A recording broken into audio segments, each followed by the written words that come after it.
After more than 2 weeks of searching, police say a very specific anonymous tip led detectives back to this abandoned elementary school where they uncovered a shallow grave in the woods with remains that they believe to be those of Kada Scott. Now, the medical examiner, of course, is working to confirm the identity, and investigators are in touch with Scott's family. Now, keep in mind, this is the same location where officers say they found her debit card and phone case last week during that search. Meanwhile, attention is back on 21-year-old Keon King, the man already arrested in connection with Kada's disappearance. You see him there. Police say that he was previously charged in another alleged kidnapping back in January, but of course we know he walked free after posting cash bail. It's been a terrifying few days since the world learned that Kada Scott went missing, and that her remains were later discovered in an abandoned schoolyard.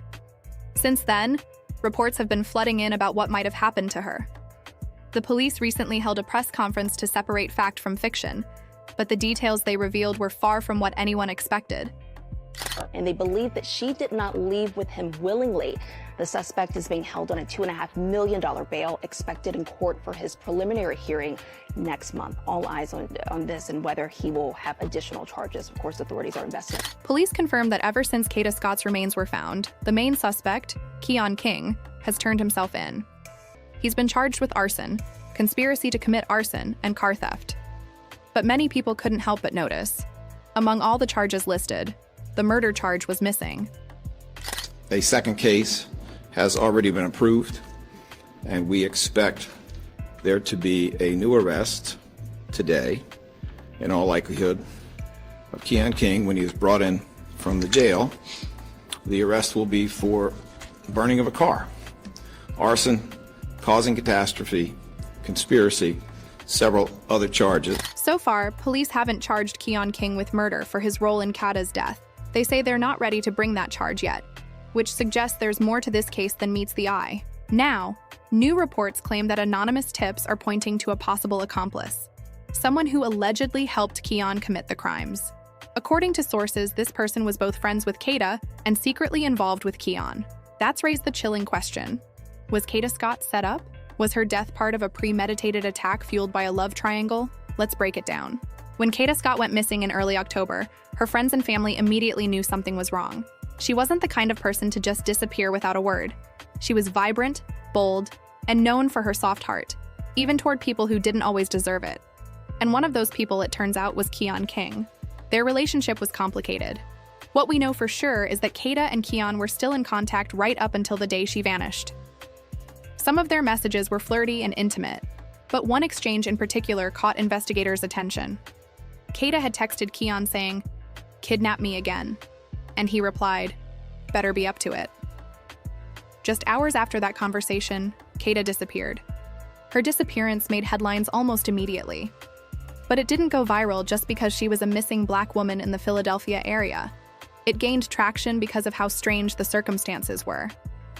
Kada vanished from her workplace, a nursing home with security cameras, staff attendance logs, and a clock-out system. Somehow, she managed to leave early, and no one noticed. I just heard about this, right? I asked my baby dad, I said, "Did you hear about this girl missing?" He said no. I told him, he was like, "Well, what makes her case so special? Like, why is she all over the news? Is she a missing person?" Now I think about it, like, you're right. There's so many missing Black girls. Why did she get all this media attention, right? I'm scrolling on TikTok, no bullshit. You really can't make this shit up. And you got to connect the dots. When it's messages, it's for a reason. And I'm scrolling on TikTok, and I see somebody say, everybody trying to figure out why this girl's missing, why she gets so much media attention when a whole bunch of Black girls go missing. It's because she went missing at her fucking job. That is exactly why. You wanna know why? They trying to figure out why the fuck she clocked out early where she's at. Days turned into weeks as the search for Kada stretched across Philadelphia. Her loved ones refused to give up. Flyers covered every corner of the city while police spent 2 weeks searching tirelessly, only to hit one dead end after another. They were on the verge of giving up, until an anonymous phone call came in. That call changed everything. The tipster told police to check the vacant H. Lewis Middle School. Officers had already searched the building once and found nothing, but the caller insisted they look again, this time in the wooded area behind the school. When they did, they discovered exactly what the caller had hinted at. Kada's remains were found buried in a shallow grave. DNA testing later confirmed her identity, and the autopsy ruled her death a homicide. But that discovery was only the beginning of a much darker story. Investigators quickly focused on 21-year-old Keon King, who was already known to law enforcement. They learned that his phone had pinged in the same area as Kada's shortly before her signal went dark. Detectives also traced his movements between Rodney Street, where Kada worked, and Belmar Terrace, where he lived. Surveillance footage later showed a man matching Keon's description moving a large, heavy object, believed to be Kada's body, toward the burial site. Reports also revealed that before Kada's disappearance, Keon had already been linked to another kidnapping case involving a different woman. That case was still pending when Kada vanished. Before police could arrest him, Keon turned himself in. He admitted to kidnapping Kada, but denied having anything to do with her death. As investigators pieced the puzzle together, they noticed something chilling in the surveillance footage. It didn't show just one person. There appeared to be a second figure near the scene. Though the image was blurry, the person's frame led detectives to believe it might be a woman. Once that detail surfaced, social media exploded with speculation. And soon, a woman named Gabby, who claimed to be a friend of Keon, came forward online. She admitted she was the one who gave Keon Kada's address. Gabby insisted that was the only thing she did, and that she was just as shocked by what happened next. Since Keon had already turned himself in, she said she didn't see the point in going to the police with her story. So one day Keon calls me, and keep in mind I am in school, I am in Maryland, and he will usually just call me, just to check up and talk. So he calls me and he asks me if I know Kada. And I'm like, yeah, I know Kada. And he's like, oh yeah, I noticed that she lives really close to you. I'm like, yeah, she lived right in the back of me. And I'm not thinking nothing of it because he usually calls me and, we just be chatting. He'll call me about the people that be around because he is the pharmacist. I live in the neighborhood and he be in my neighborhood. So we hang up the phone and that was that. We were only on the phone for 29 seconds. There was no reason to call the cops. He already turned himself in and I felt like it would be kind of a waste of time to tell them that the guy that they already have in custody, called me and was asking about the girl.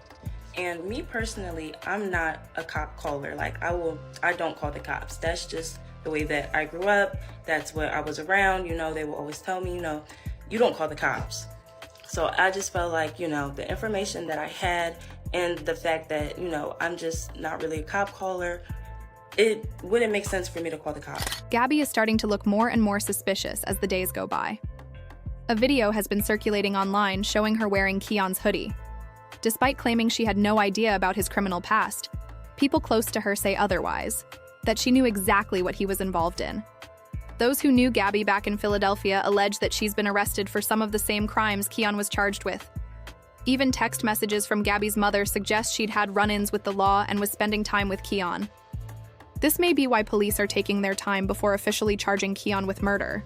If Gabby, or any other woman, played a role in Kada's death, it could completely change the direction of the case. People are demanding justice for Kada, pointing out how too many Black women go missing and end up dead, with little to no answers or accountability. Keon King was a known threat, a repeat offender with multiple arrests for assaulting women. Yet he was allowed back on the streets, where he allegedly abducted and murdered 23-year-old Miss USA hopeful Kada Scott. Online, outrage has erupted. Many are furious that Gabby may have had information, but chose not to speak up. One user wrote, "We were all searching for Kada, trying to figure out what happened, and Gabby knew the truth. Her own friend told her to go to the police, even offered to be on a three-way call, but she stayed silent." Another person added, "Kada Scott is dead. It's infuriating, tragic, and sickening. Her killer was tried before for a similar crime, but walked free because a witness didn't show up. The system failed her, and now here we are." What do you think about this case? Share your thoughts in the comments, and don't forget to like and subscribe, because we'll keep following every update in the story. See you in the next video, baddies!